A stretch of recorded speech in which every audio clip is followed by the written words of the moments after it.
tanggap yung kanyang riwayat. Ariyo. Dahil doon sa rawi, no, na hindi naman titingnan doon na yung ustad. Kasi yung rawi na isa siya sa mga upama na makbul yung kanyang riwayat. Ariyo, isa siya sa makbul ang kanyang riwayat. So, ang titingnan na yung rawi na nagdala ng hadis. ويجوز أن يكون الشيخ قد نسي no. At pwedeng mangyari na ang kalagayan o kaya pwedeng mangyari na yung sheikh na kad nasiya totoo ngang nakalimot no pala tasbut riwayatun sahihatun fil zahiri na hindi malalaglag yung riwayat na sahih yung pagriwayat na tama na sahih fil zahiri sa zahir sa zahir. At ituloy pa rin. Fa'amma idha jahada shaykh al-hadis. Patungkol kapag itinanggi ng shaykh yung hadis. Hindi sa akin galing yung hadis na yan. Hindi, wala akong alam na hadis na ganyan. Wakad dabar rawi anhu. Anhu ay anil akhdi anhu. Anhu ay anil akhdi minhu. At pinagsinungaling niya na Shaykh ar-Rawiya, yung rawi, anmo ay anil akhdi minhu, na kumuha siya ng hadis mula doon sa Shaykh. Kung gano'n ang sitwasyon, nasa patal hadis. Malalaglag yung hadis. Bakit? Nali'annahu dahil siya na Shaykh, naqata'a, pinutol niya na Shaykh ay al-hadisa, yung hadis, bil juhud, sa pagtanggi. Itinanggi niya na yung hadis na yun ay galing sa kanya. Kumbaga na itinanggi niya na yung murid na yun ay hindi niya murid o kaya hindi nakapag-aral sa kanya. Waraddal hadis. Waraddil hadis. At yung pagtanggi o kaya pagtakwil doon sa hadis. Hindi sa akin galing yan. Kung ganun na fata'arada riwayatuhu wa juhudu shaykh. Na nagkaroon ng ta'arud, nagkaroon ng paggaan ng riwayat ng pagriwayat niya na rawi. Anong pagriwayat dito? Yung pag-claim niya na siya ay rawi. Sa kuto hadis, kine-claim niya na pinag-aralan niya doon sa ustad. Isa yun, nagbanggaan. Wa juhudu shaykhi, at yung pagtanggi, pag-deny as shaykhi ng ustad. Yung may hadis na hindi sa akin yan galing at hindi ko yan murid. Halimbawa, so nagkaroon ng ta'arud. Nafasakaka na laglag silang dalawa. Laglag yung rawi, laglag pa yung shaykh. Laglag yung rawi, laglag pa yung shaykh. Kasi di ba meron tayong kaida, idha ta'arada sasakata, kapag nagkaroon ng ta'arud silang dalawa laglag. Yung dalawang salita, halimbawa sa hadis, na kapag nagtaarod yung dalawang hadis, upama yung isa halal, yung isa haram taarod, na walang paraan para maipon yung dalawang hadis na yun, nalaglag silang dalawa. Ang pagkalaglag nila dito ay hindi magagamit ang dalil. Pasakata, yani anil ihtijaj bil hadis, na gamitin na dalil yung hadis. Pero wala yakunu hadha takdibu qadahan, at hindi mangyayari yung pagpapasinungaling na iyon, yung nabanggit na yun na pagpapasinungaling ng shaykh sa rawi na sabi niya sinungaling, hindi yan galing sa akin. Hindi yun tinatawag na makakakumbaga na hindi yun magiging qadahan. Hindi yun magiging kumbaga sa atin na hindi magiging dungis. Pero yung padahan dito na taib, hindi magpapataib yun per riwayat sa pagriwayat ng rawi. Kasi nagkaroon ng ganun, pwedeng kasi may ihtimal nagkakaroon ng ihtimal. Yung sabi ng ustad na hindi ka nakapag-aral sa akin, hindi mo na pag-aralan sa akin yung hadis na yan. At sabi ng murid na napag-aralan ko sa iyo, may ihtimal doon. Ihtimal na malakas na pwedeng nakalimot ang bawat isa sa kanila.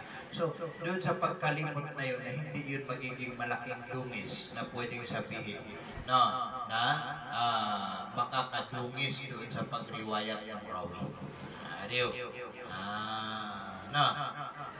yung pagriwayat doon sa pagiging madudungisan niya yung kumbaga na yung dangal ng isang tao. Ano ba?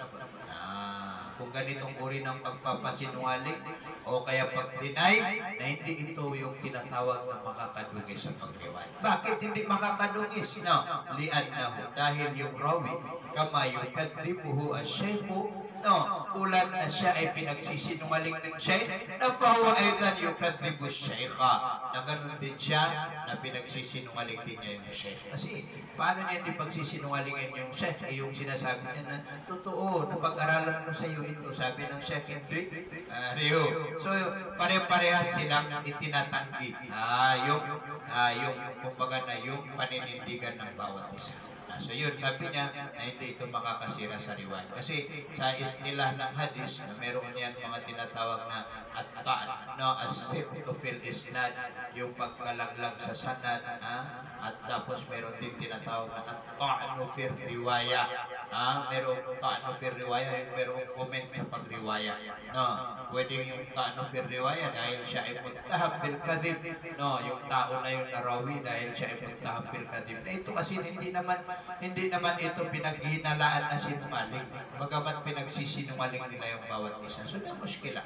So, yung rawi, halimbawa, no, na hindi matanggap yung riwayat niya, kasi nga, dinideny ng ustad niya, na yung rawi na yun, kung magriwayat ng ibang hadis na, diretso pa rin na makbul. Tatanggapin ka pa rin ang kanyang hadis. Bakit? Kasi yung sifat niya na sifat, no, yung pagiging sifa niya, na yun yung kumbaga na ipagpapatuloy ng mga muhaddisin ng pagkuha ng hadis sa kanya. Ito yung masala. So ito naman ang masala dito, ang tinatalakay niya dito, hindi tungkol doon sa sanad ng kuwan, hindi. Ang tinatalakay niya dito na yung mismong salita sa loob ng hadis. Paano pag yung nagdala ng salita ng hadis, halimbawa na mayroong mga problema, ano kaya? Tatanggapin kaya yung salita na galing sa kanya o hindi? Tatanggapin kaya na pag-ilay. Titignan. Kung pare-parehas yung sheikh at saka yung murid na hindi magkasundo, sa oras na yun, sa sitwasyon lang na yun, na hindi tatanggapin yung kanilang hadis. Pero sa ibang sitwasyon na ganun pa rin, normal. Yaman ito, Faslun fa idha qara'a sheikhul hadisa, kapag binasa ng ustad yung hadis, lagi din ang kapagyatan sa lumang, hindi kayo yung nagbabasa. Ito naman yung mas alamat makikita natin doon sa mga istila ng mga muhaddisin. Yung merong sabi niya, haddasani, akhbarani, amba'ani, o di kaya na haddasana syekhu, o kaya haddasana, no, wa huwa yaqra'u alaina, wa nasma'u, no, haddasana wa ana sami, mga ganun na. Mga salitang gano'n na binabasa niya sa amin, tas kami ang nakikinig. Ito yung mga masala paano babanggitin ang pagriwayat. No, minsan naman nasabihin mo na ang baana ijazatan. No, pwede rin yung gano'n. No? So dyan natin maano dun sa mustalah hadis. Dito konti lang sa kumbaga na dito na parang na-please lang ang pagtalakay niya dito. No, paano sasabihin? Ito sabi niya mas alang kapag yung ustad ang nagbasa ng hadis. No, ano ang mangyayari? Kumbaga na yung ustad ang nagbasa sa iyo, ayuhal murid ko pa ma. Alayka, yan yung alayka, ayuhal rawi, kumbaga ikaw na rawi o kaya ikaw na murid. Jaza at takula. Pwedeng sabihin mo ikaw na murid, sami'tuhu, narinig ko siya. Sami'tu Sheikh Yasin. Halimbawa na, ganun, pwede ganun. Sami'tu Sheikh Yasin yaqulu, ganun yun, ganun ang paraan ng pagriwayat. Katulad ng mga sahaba, sami'tu Rasulullah sallallahu alaihi wasallam yaqul.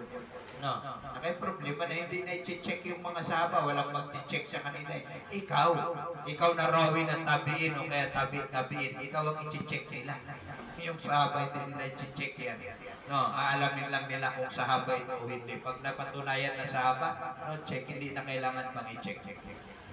Ang i-check yan na yung rawi ng tabi'in at saka yung rawi ng tabi'in. So, paano sila magdadala ng salita?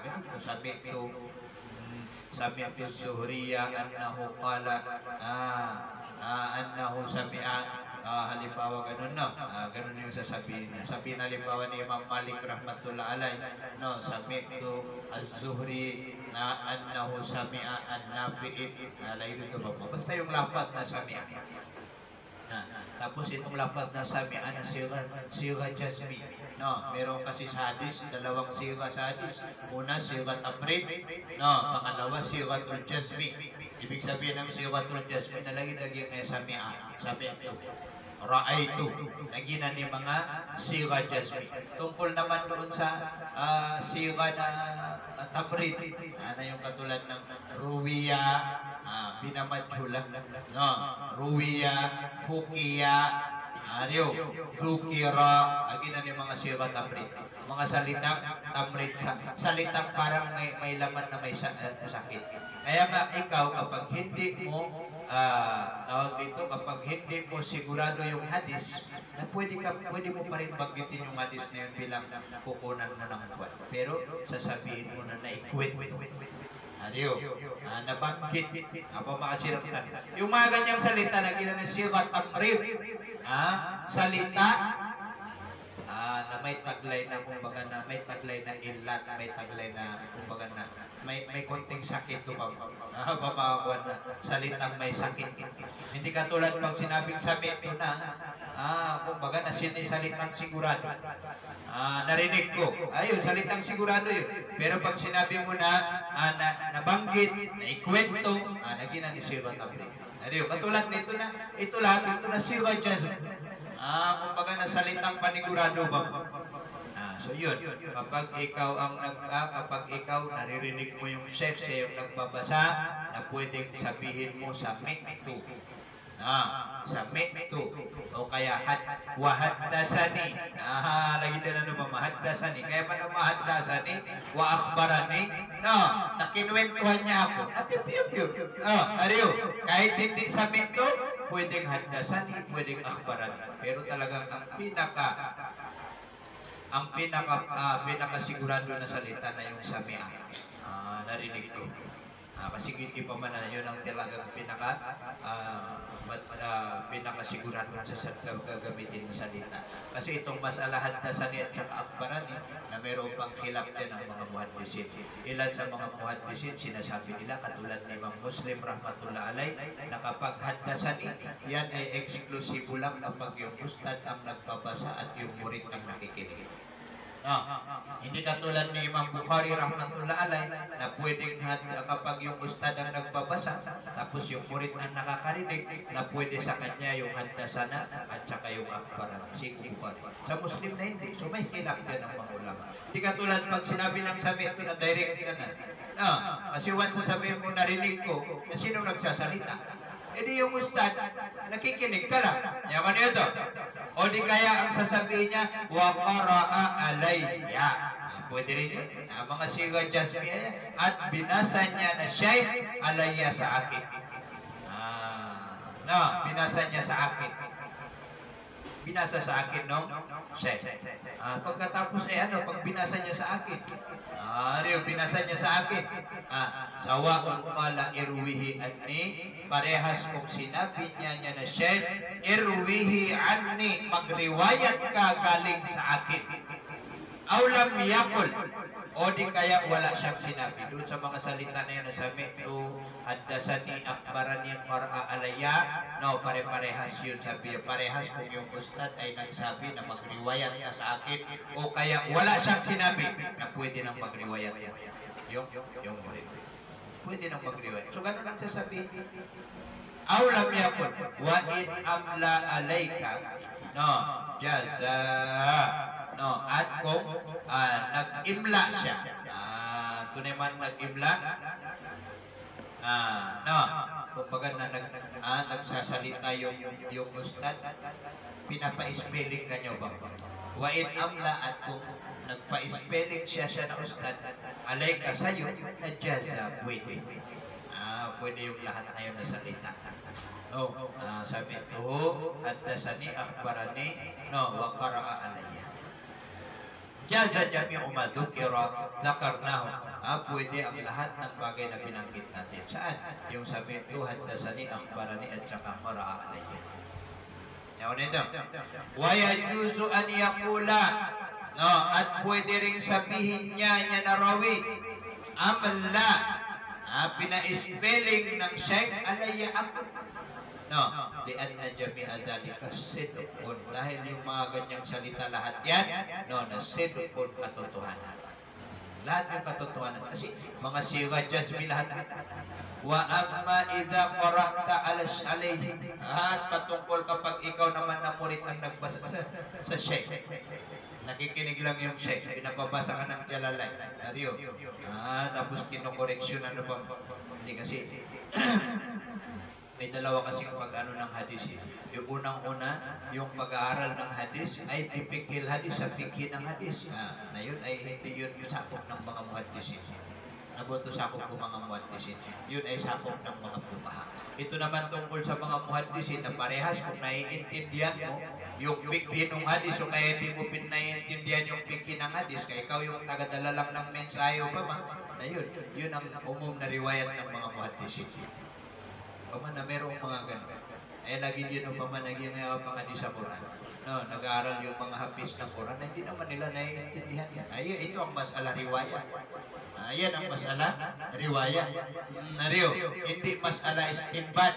Kasi iba yung istinbat eh. Yung istinbat kasi na yun yung ilalabas mo yung bighin ng salita, yung maiintindihan yun sa salita. Naging mujarradur riwaya ang sabi nila. Basta lang magriwayat ng hadis. No. So kung kapag ikaw ay nagbasa sa Sheikh al-ahadis, saan ang hadis? Wa huwa walhal siya na Sheikh na sakit, nananahimik, yasma, nakikinig lang.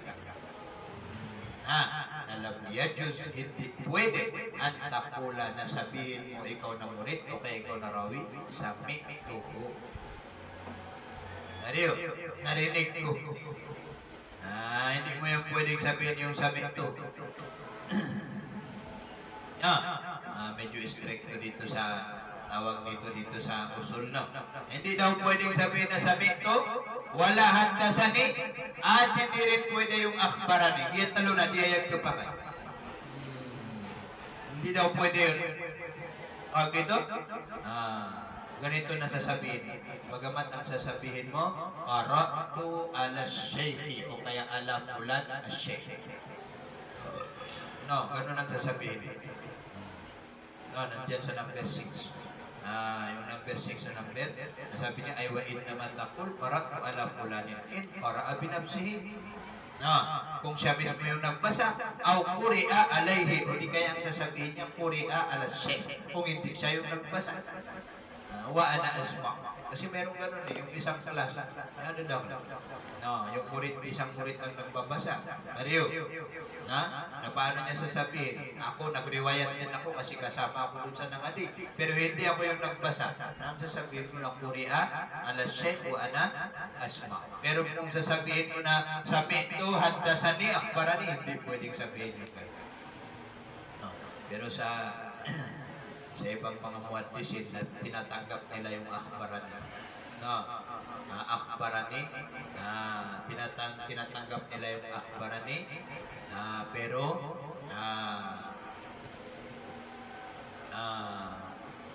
itong salitang akhbarani na tinatanggap nila.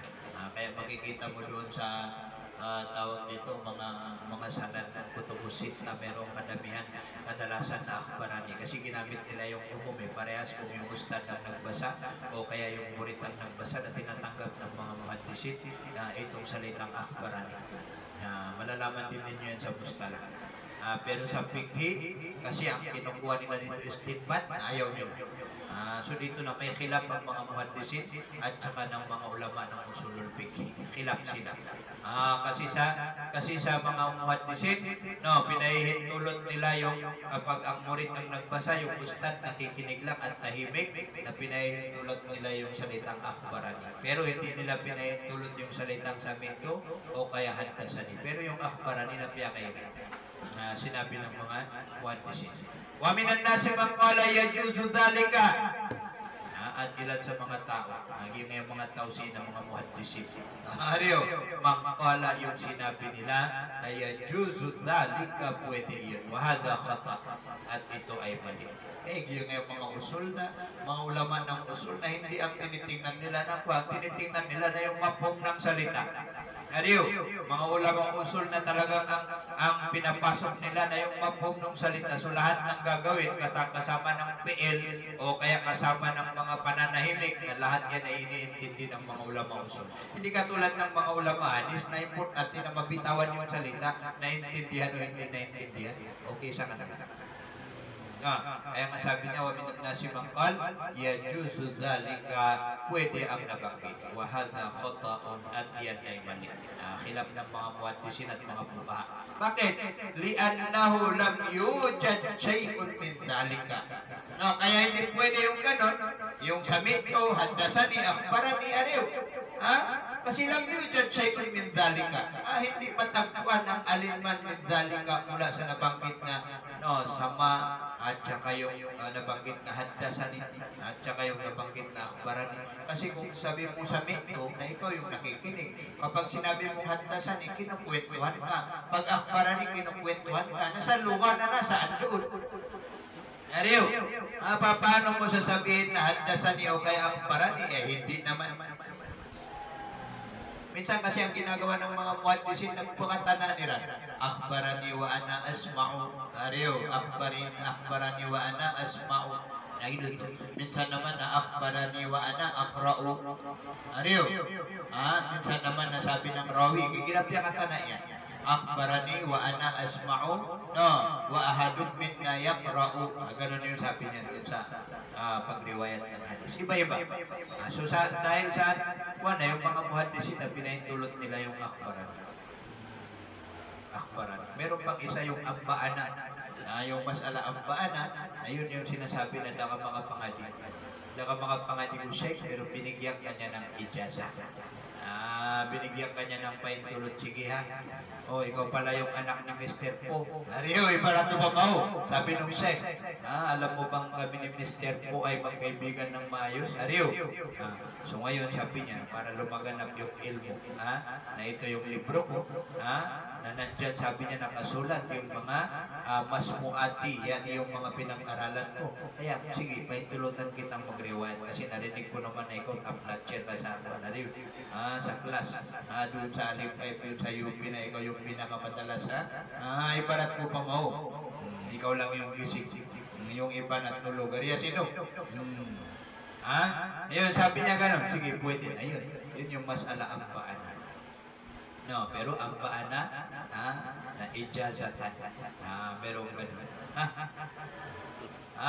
Sabi niya, yung mga salita na yun, di naman natagpuan kasi ikaw nang babasa. Kung sa luwa, kung sa kaulugan ng samito, ikaw nagsasalita, tapos sabihin mo, ikaw yung nakinig. O kaya ikaw yung kinuwentuan, tapos sabihin mo, ikaw yung, paano yun? Sabi niya, li'annahu lam yujad shay'un min dhalika. Fa'in qala, pero kung sabihin niya na shay, lahu lirrawi, huwa, siya na hadis na kama qara'ta alayya. Siya na hadis kama qara'ta alayya, tulad ng pagbasa mo sa akin, na faqra bihi, na magbasa ka bihi bima qara'ta alayya. Sige, basahin mo yung binasa mo sa akin.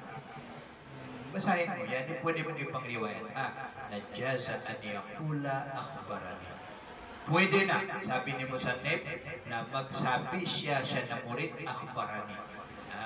Yakula rawi, akhbarani. Bakit akhbarani? Kasi sinabihan na niya ako yung binasa mo sa akin na yan, na pwede mo pang basahin sa iba. Na meron lang tinatawag na akhbarani kasi sinabihan ako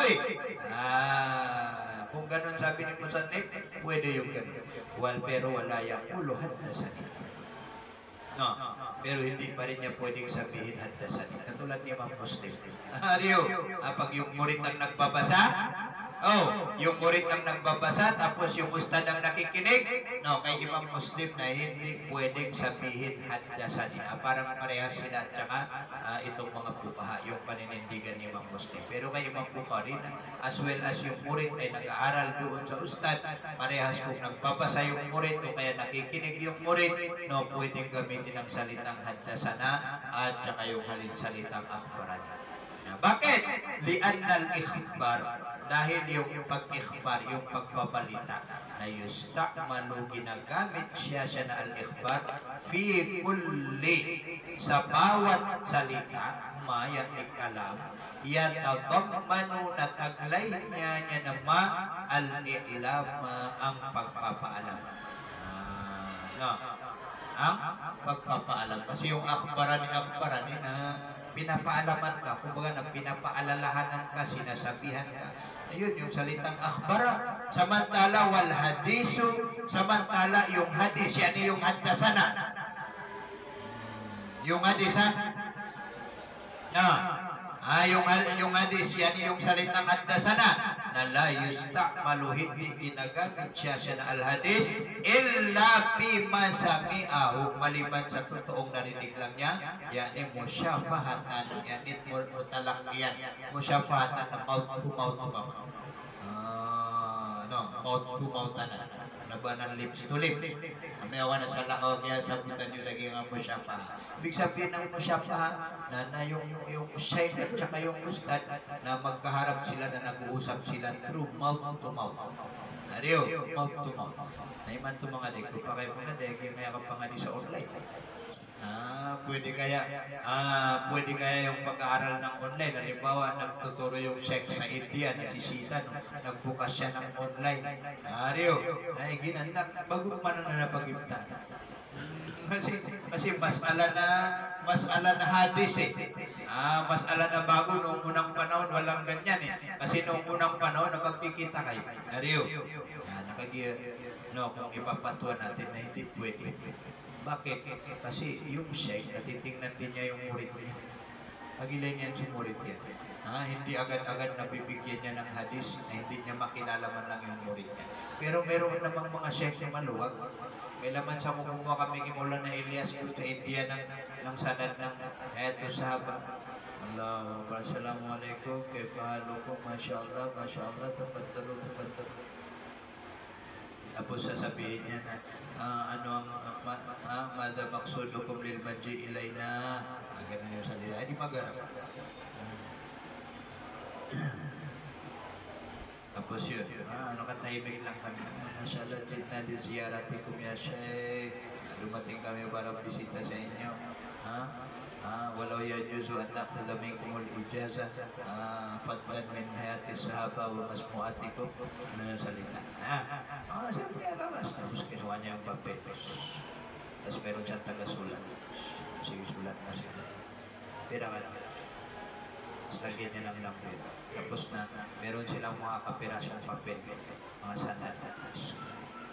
Nasulat doon. Ang pangalan ba, Ismukal Karim ya Sheikh. Tapos sabi, pagka natapos na, may snacking ka pa, may kape-kape pa. Merong mga ganun. Yung iba na, hindi namin ibibigay yung salita ng Rasulullah sa taong hindi namin kilala. Kasi pwede mo lang sirat na. Mario, nakaisirap na sa tablig niya. Naalala ninyo yung tawag dito, yung unang-unang binasa natin, na ang mabna, kumbaga na ang pundasyon ng pagriwayat ng hadis na husnudhan. Di ba? Sinudunaro. Husnudhan. Yun ang, kumbaga na yun ang kwan. Na yung iba na script, mag-stay ka muna dito ng ilang araw. Tulad sa Tantapuro, sa Indonesia, na doon na bago kanila bibigyan ng tarikata sa Kanjigra, mga amal ng tarikat na mga pugistigaro, mga pangadigaro sa Portuguese. Ang Portuguese na nakabartuli naman. Pero dinadala ka ng pagkain, hindi ka mantinig, so bakit nalituakan. Pero yung bawal lumabas. Portuguese na ruwa mutasuldawa, hindi ka pwede lumabas doon. Pag nalagpasan ka yung 40 days, bibigyan ka nila ng mga amal. Lagi tumasalaw naman sa tarika, sa supi. Bibigyan ka nila ng mga amal. Mapasad ka sa 40 days. Kasi kukulong ka para masana yung mata mo na walang makita na fitna. Nagkatapos na, saka kanila bibigyan ng ijazah. Mariyo, naigi na sa hadis, diri-diritso. May mga sheikh na ganyan, lalo na sa panahon ngayon, alam nila na mahirap, hindi basta-basta yung pag-aaral. Kasi maraming dahilan nila, balaboran yung visa, problema sa visa, alam nila yan. So minsan na, tatanungin lang ng sheikh, mapapansin lang niya pag sa pagsasalita mo kung talagang karapat-dapat ka na bang tumanggap ng ijazah o kaya hindi. So mga classmates namin na digit makapiro sa Arab, ako yung binabanat nila. Siyempre, pag magsasalita ka ng Arab na hindi yung inno, gano'n, marinig ng sheikh dito. Nga di ba, piyaso inna na niyang tubuls. Masal na ko ako bulsan yan, nariyo. Piyaso irti ng irat. Kaya pasa ka na.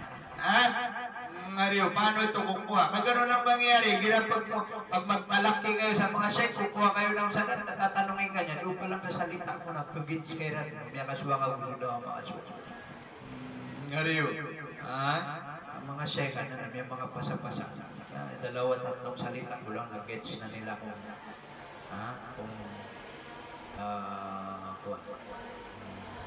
marunong ka talaga. Kasi alam nila dire-diretso Tulad daw nung pagpunta nila Ustad Nyudyo kay Mufti Taqi Usmani. Ina na Mufti Taqi Usmani na isang sikat na ulama sa buong mundo ngayon, sa Pakistan. Kasama siya doon sa kahilap ng mga ulama sa Syria, ulama sa Yemen, na meron din siyang tawag ito, fikhi patungkol sa business sa panahon ngayon. Ano mo isusulat yan na fikhi? Yung tawag dito, kalimutan ko yung pangalan ng libro niya. Nito. So yun na. Wala yaqul haddathani li'anna al-ikhbar yusta'malu fi kulli ma yatadammanu al-kalam. Al-i'lam wal hadith la yusta'malu illa fi ma sami'ahu musyafa'an.